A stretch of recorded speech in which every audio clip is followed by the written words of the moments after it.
How cruel, how heartless, how brutal do you have to be to stop a young girl from going to school and a young woman from attending university? But that's exactly what has happened in Afghanistan. I'm Barkha Dutt, you're with the Mojo story, and our focus today is on the horror that is unfolding in Afghanistan, where women are now being officially barred from universities and colleges. There has been an outcry, and in many instances, male students have walked out to show solidarity with the women. But for all those who speculated on whether the new Taliban would be like the old Taliban, this move has shut up everybody decisively. The question now is whether the world will just sit back and watch from the sidelines as women in Afghanistan are denied an education. What was the point of the American intervention at all? What was the point of the so called war on terror? What was the point of any global intervention if it all had to end exactly like this? What can the world do? What should the world do? How should India be responding at this point? The scenes are truly heartbreaking. Women collapsing in tears as they're being forced out of their classrooms. Let's go across today to one of the most vocal advocates for women's rights in Afghanistan, Mahbouba Seraj. She's been outspoken in and outside of Afghanistan and has not minced her words in saying that the world has betrayed Afghanistan. But today, Mahbouba, must be an especially painful day for you as you see young women weeping as they're pushed out of the classroom, pushed out of colleges. Your thoughts today, I can't even imagine what you're feeling. Thank you for having me on your show again. It's the way I look at things, looking at the faces of each one of these women and thinking about, what they are feeling right now. My thoughts are really going not only for now, but for Afghanistan in another 5 years, Afghanistan in another 10 years, Afghanistan actually another 2 years. The way things are going in that country, it is so, so horrible. It is going to change the way, as people, the way we are. It's going to change our basis. It's going to change our make. Because that's the idea. The idea is to actually create a generation of people that they are only thinking of what they have been told and nothing else, and actually targeting the woman. They have been extremely clever, because women are the ones that they are running the families. They are the ones that they are bearing children. They are the ones that they are changing societies. So if you do something to them, that means you have done something to a country. And the So way it's we are about going, it's about controlling the minds of these women. absolutely.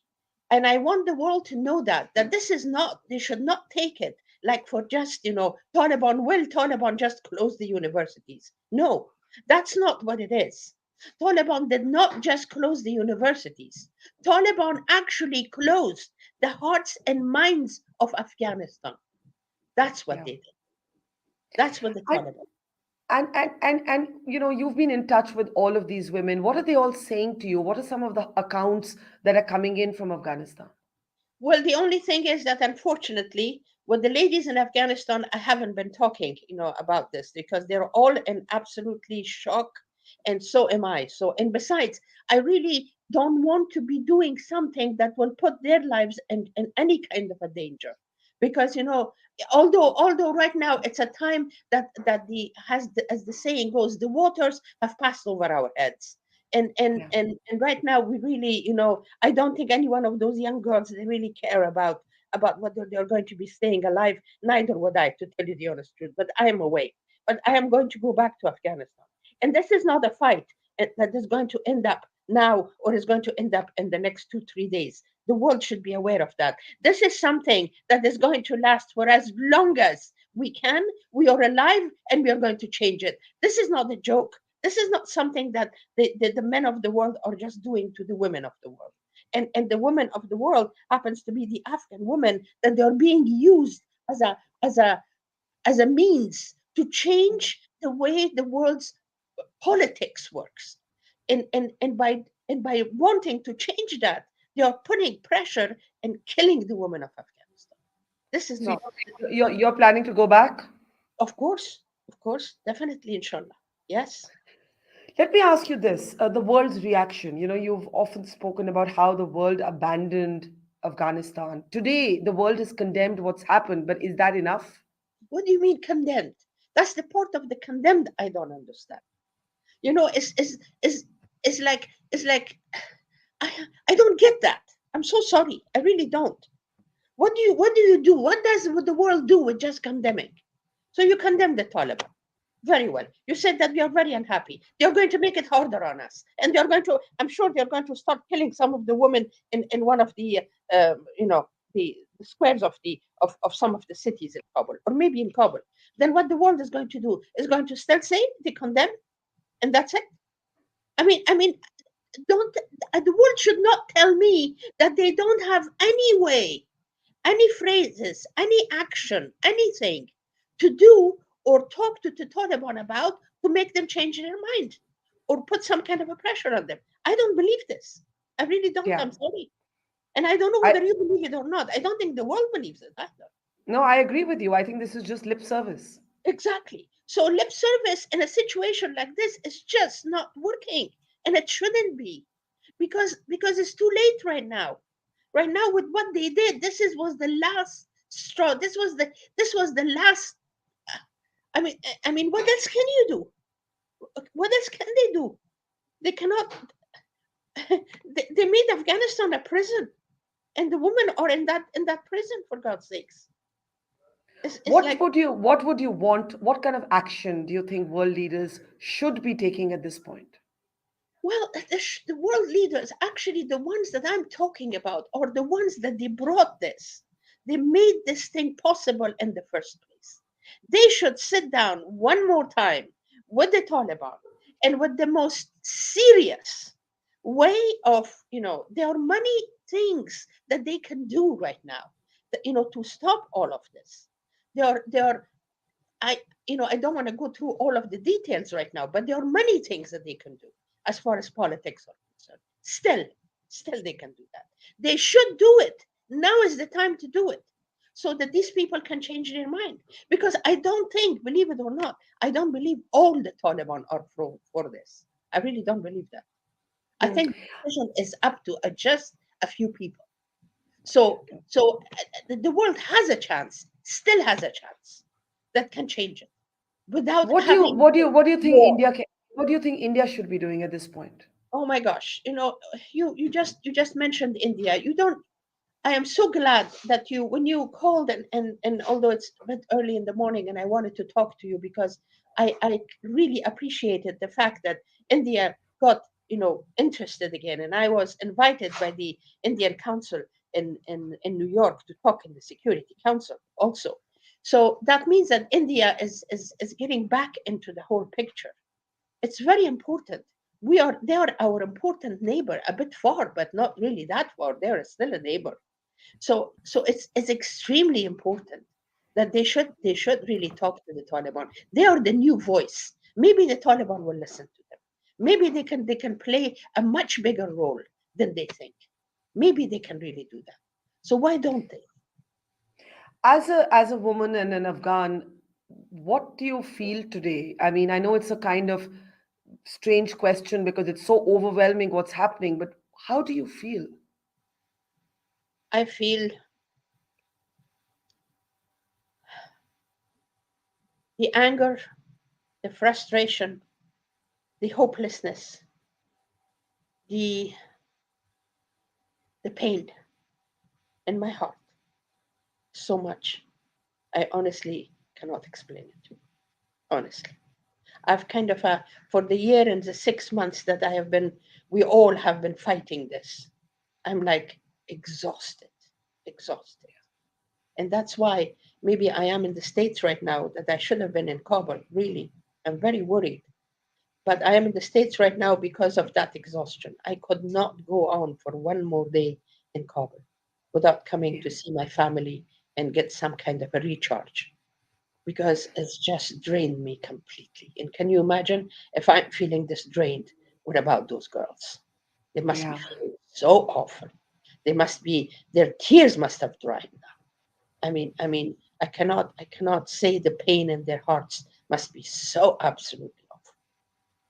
I just put myself in their place when I was that young and think that if that right was taken away from me, oh dear God, what would have happened? Yeah, I was reading somewhere that that the daughters of some of these Taliban politicians actually study in the Gulf countries while they're denying the people who stay behind in education. Is that true? Yes, of course. Yes. My dear, that's the injustices of the world, and you know that. You know how it goes. At the So same time, they're securing the future of their own daughters, oh but yeah, yeah, not yeah. allowing. Oh yeah, yeah, absolutely. But not allowing the rest of Afghanistan to yeah. No, no, no. That's exactly what they're doing. Exactly what they're doing. I mean, Do you feel the Afghan women can fight this? Can they y- fight it? we've been fighting it. That's the whole thing. I want the world to know that what do they think we've been doing all of this time? How do they think that this whole thing, it's been awful in all of us. Some of these girls, honestly, I promise you, they have this fight. They're fighting it with empty stomachs because there is no money in Afghanistan either. Right now, there is no money, there is no food, there is no life for a lot of these students. Believe me, I know that because I am directly involved with them. When they cannot go to a lot of places to get money and help, they come to me privately. It is so bad, I cannot tell you. But they are still standing, but they are still fighting. And they have been fighting for the whole time since August 15, 2021. These girls have been fighting, the women of Afghanistan. And especially after the schools closed, which was March of 2020. 700 days before. Yeah. The Which are the countries that are propping up the Taliban? countries that they are with the Taliban, they're That are propping them up. protecting and propping up the Taliban. Well, I think some of them. They are in our neighborhood, and definitely. And then, You mean and then, Pakistan? Do you mean Pakistan? yeah, yeah, of course. But right now, things are not really very good between Pakistan and the Taliban either, which is another, irony. Yeah. But yeah, but they have been. Do you feel abandoned? I feel, yeah, yeah. Of course, I feel abandoned because on any time when I want to talk to somebody, one of their leaders, the leader of the some leaders of the West, they are extremely understanding, and they are actually most of them are like that. They really are, Hmm. but some are not. And some keep on telling me, well, what do you think we should do? What are you asking us to do? What are we supposed to be doing? And I'm like, dear God, you put us where we are. Why are you asking me? You should know what to do. Is this some kind of a, this is insulting to my intelligence. If somebody that I know put me in there, and then they are turning around and they're saying, well, tell me what to do. What can we do? I really, I don't know what to say. I swear. I just become like, that is the one of the things that silences me. I'm like, oh dear God, you know, the Yeah. the the audacity of this. Can you imagine? Somebody telling me, you put me in there, you knew exactly what it was. You knew it so much better than I did, and the woman of Afghanistan did. But then Yeah. again, you put us there. And then now you're turning around and you tell me what to do. I don't know what to do. You should be doing something. And I'm like, really? Let me ask you this in the end. You're absolutely right. This crisis has been created by outside, marauders, invaders, external powers, and now they're shrugging their shoulders and saying, "What can we do?" So, where do you and the women derive any sense of hope? Is there any hope left, or is hope dead? No, you see, it cannot be. The hope cannot be dead because then there is you. You want to talk to me. Why do you want to talk to me? You are hope. You really are. And you don't know how much I appreciate that. I really appreciate it. Thank you. And like you, there are some other hopes in this world that they really want to continue doing this. and talking to the women of Afghanistan and talking about this and making sure that something is being done. And what I really want from the world right now is from all of you women to stand with us. I mean, don't forget about your power. I swear. If look at what they're doing to us. And please don't close your eyes. Don't close your hearts and don't close your conscience. Because if you do that, that will take away from humanity, and I promise you that. If you Yeah. do that, that will take away from humanity, your humanity. And I don't think any one of you women in the world can live without that humanity. I couldn't agree more, and I will continue to follow what happens to the women of Afghanistan. I know, it's been heartbreaking to watch those images, Mehbooba, but more power to you for being such a relentless champion. I hope that the world takes a cue from your passion, your anger, and indeed your heartbreak. Thank you, Mehbooba. We are with you in this fight. Thank you so much. Thank you so much. It's great to see you here. Thank you for watching our work. If you haven't subscribed yet, don't forget to click the bell icon and subscribe to Mojo Story and support independent, robust journalism.